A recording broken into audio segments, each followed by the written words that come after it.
عشرات الآلاف إذن من سكان مدينة العيون اصطفوا في مسيرة حاشدة تنديدا بالاعتداء الإرهابي الدنيء الذي استهدف المدنيين بالسمارة العاصمة الروحية للأقاليم الجنوبية للمملكة. وخلال هذه المسيرة أدان المشاركون وفي مقدمتهم شيوخ القبائل الصحراوية والأعيان والمنتخبون وفعاليات المجتمع المدني وساكنة المدينة بشدة هذا العمل الإرهابي الذي اقترفه خصوم الوحدة الترابية للمملكة. سالك بوجدور، استحمد بسيري، محجوب كزيزة، حنفي بيبة، والمختار خير.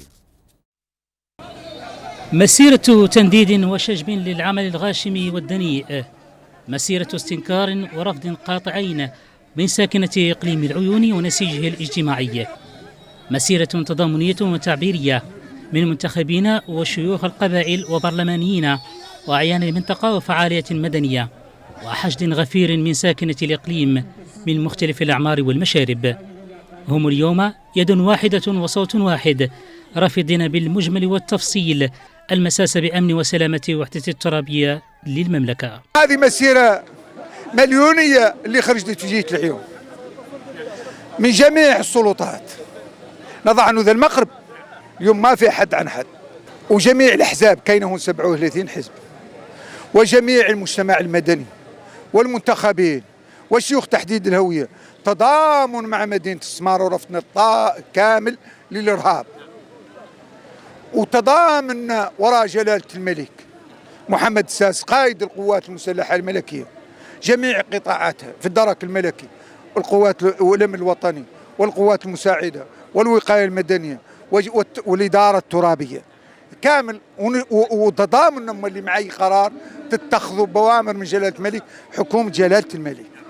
نضع أنه ذا اليوم الشعب المغربي كامل، ونشكر لابد نشكر هنا المنتخبين اليوم، ونشكر شيوخ تحديد الهوية، ونشكر المجتمع المدني، ونشكر المصالح الخارجية، ونشكر الصحافة منهم تلفزة العيون المحلية، ونشكر جميع الصحافة وطنيا ومحليا. نضع أنه ذا تضامن اليوم ظهر ما قد تظهر، ظهر اليوم تضامن الشعب المغربي في ايد اي قرار يتخذه جلالة الملك في الارهاب احنا معاه، واحنا مأيدينه ومأيدين سكان السمارة. وهذه درس ادبية الارهاب في قرار مجلس الامن 27/03 اللي خرج يوم 30 اكتوبر اللي مأيد المغرب، صوتت فيه 13 دولة ودولتين اللي امتنعوا، وذي 13 دولة فيها 4 دائمة، أمريكان وبريطانيا والصين وفرنسا، واللي هو في صالح المملكة المغربية، واللي هو خسر الإرادة ديال الإرهابيين كانوا ظانين عنهم الجزائر على يمرق لهم قرار صالحهم. هذا مهم جدا ولا بد، وهذا انتصار للمملكة المغربية. هاي نشوة الانتصار ضمنتها اليوم ذي المسيرة الضخمة المليونية، جميع أشكال الشعب المغربي، جميع أشكال الشعب المغربي، لا مع السمارة اللي وقع فيها الإرهاب ولا مناسبة عيد المسيرة الخضراء اللي هي كاينة اليوم الصباح إلى رادها الله، واللي احنا مع التنمية، مع تنمية الأقاليم الجنوبية اللي وقعت قدام جلالة الملك واللي وقع فيها كثير من التنمية. احنا ما لنا مع الإرهاب، احنا مع الإصلاح، ولكن هم اللي كنت أسف ذوك اللي في تندوف، إخواننا اللي في تندوف اللي هم محبوسين واللي هم ما بقاو الحكم الذاتي واللي هم عندهم مشاكل. هذا يبين فشل ذريع، لا مقد القرار ولا مقد المسيرة، عالمين يقولوا لهم المسيرة عنها راها ليتوقع. السمارة راهي دايرة مسيرة دابة في الجوج، وبجدور داير مسيرة، وطرفها دايرة مسيرة، تضامنا مع مدينة السمارة ضد الإرهاب، وتضامن مع الشعب المغربي كله بقيادة جلالة الملك محمد السادس الله ينصره. هذه المسيرة التضامنية اللي خرجت اليوم وعبر عنها مواطني جهة العيون الساقة الحمراء في ربوع الجهة، يعني في الأقاليم المكونة الجهة الأربعة. أولا هي مسيرة تضامنية وتنديد بالعدوان اللي تتوالى على مدينة السمارة، واللي ظن على أساس أنه له يدير ترهيب للسكان راهو غلط. هذا لا يزيدهم تمسكهم بوطنيتهم وبلدهم وبثقتهم في مؤسسات دولتهم لتثبيت الأمن، وحتى هي رسالة سلمية عالية واضحة لا غبار عليها، تمسكنا بوحدتنا وبوطنيتنا وتماسكنا بيناتنا، لأنه رغم اختلاف مشاربنا عفوية الناس بجميع مكونات. أنا كممثل السكان كمنتخب كيف المواطنين اليوم مرقت نعبر تعبير كيف الناس، لأنه هذا الخروج العفوي السلمي يبين حقيقة عن وحدة السكان وراء جلالة الملك بمناسبة ذكرى المسيرة الخضراء اللي هي جابت وحدة البلد.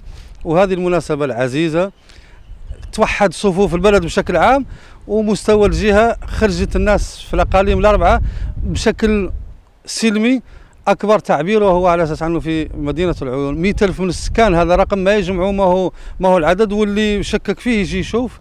وهنيئا للمواطنين بجهة العيون الساقة الحمراء على هذا السلوك الحضاري، على هذه الوطنية العالية، وهنيئا لبلدنا كذلك بهذه الطمأنينة التي تنعم بها.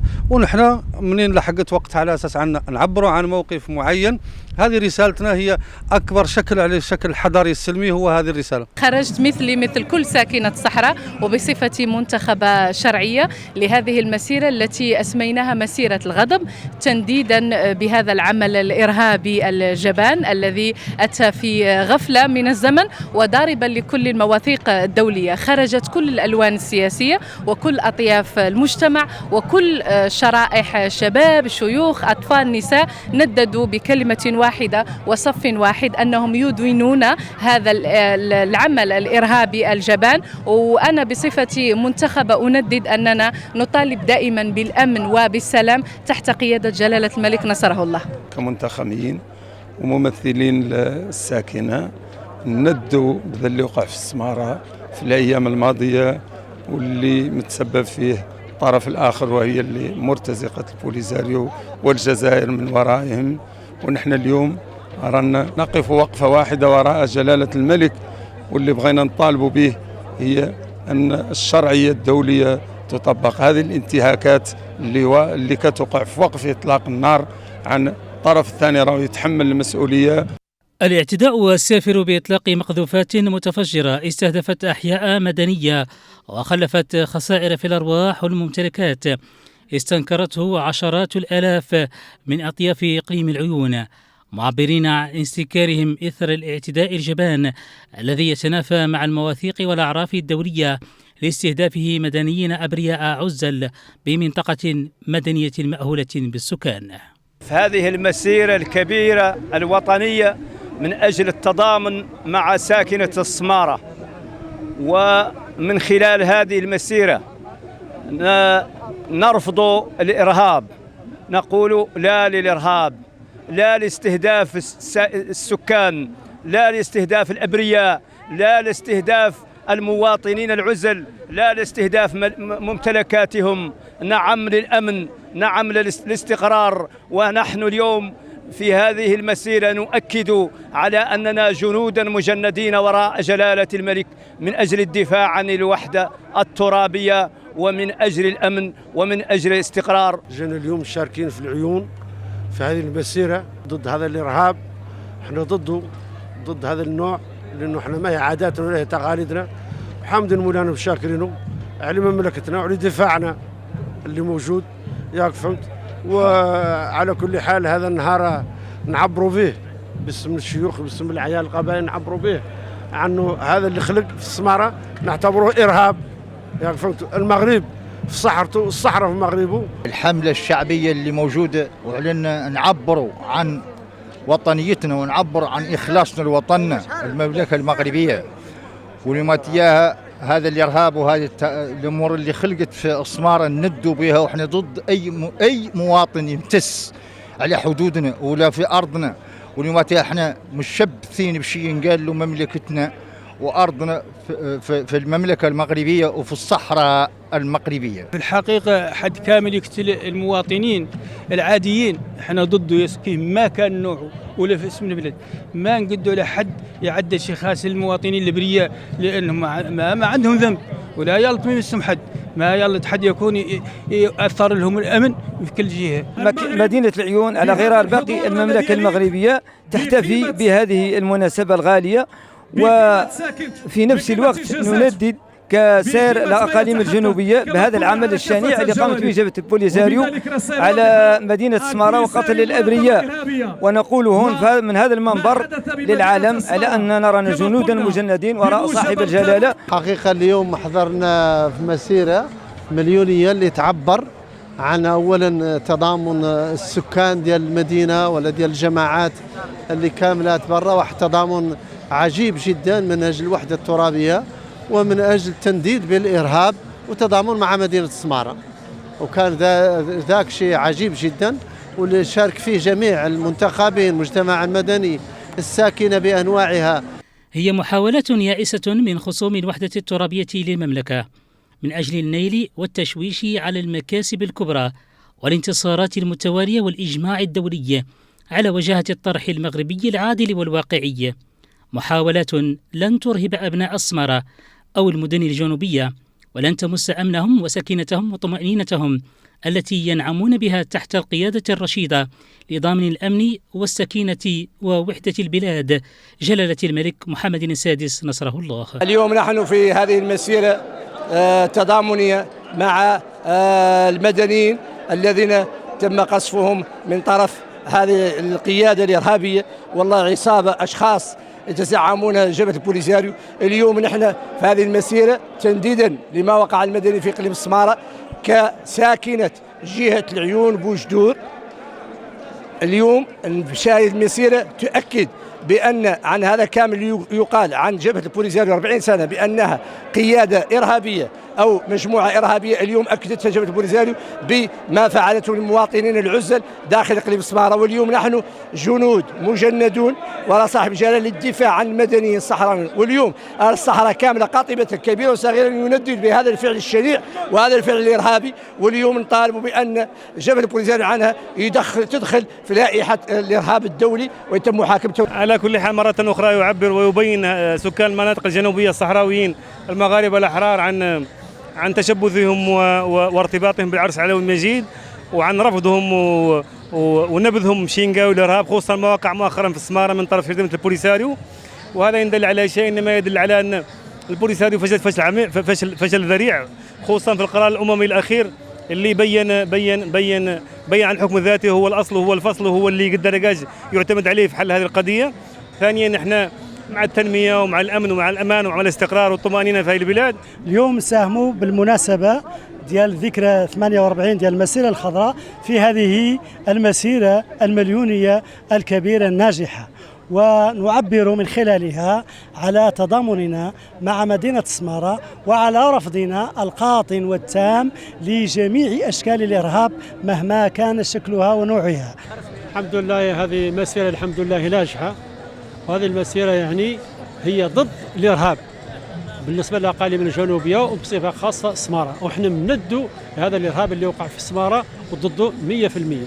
اليوم كما تلاحظون أن العيون خرجت عن بكرة أبيها للتنديد بهذا العمل الإرهابي الذي وقع بمدينة السمارة والذي ضرب القوانين الدولية والوضع اللي فيه حاليا القضية عند المنتظم الدولي. ونحن نندد كساكنة وكمنتخبين شرعيين بهذه المدينة، مدينة العيون، ونتضامن مع سكان مدينة السمارة.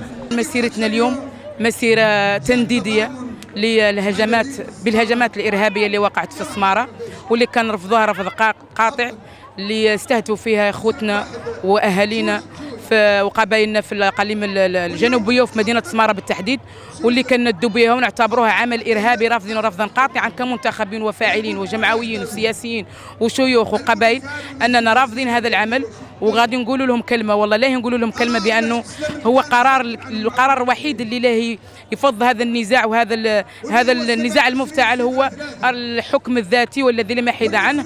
عمل دنيء وفعل غاشم تجاوز كل الحدود، استهدف المدنيين الأبرياء والعزل وممتلكاتهم، يقابله شجب وتنديد واستنكار من أبناء الأقاليم الجنوبية. عبر بيان مؤكدين للمعتدي أن المغرب وأراضيه وسلامة مواطنيه خط أحمر، معلنين أن مثل هذه المناورات والاعتداءات لن تنال من عزيمة أبناء الصحراء في الدفاع عن مقدساتهم بكل غال ونفيس، وجنودا مجندين وراء صاحب الجلالة الملك محمد السادس نصره الله وأيده، مباركين جميع الخطوات الحكيمة والنيرة للدفاع عن وحدتنا الترابية التي لا تبغي عنها بديلا.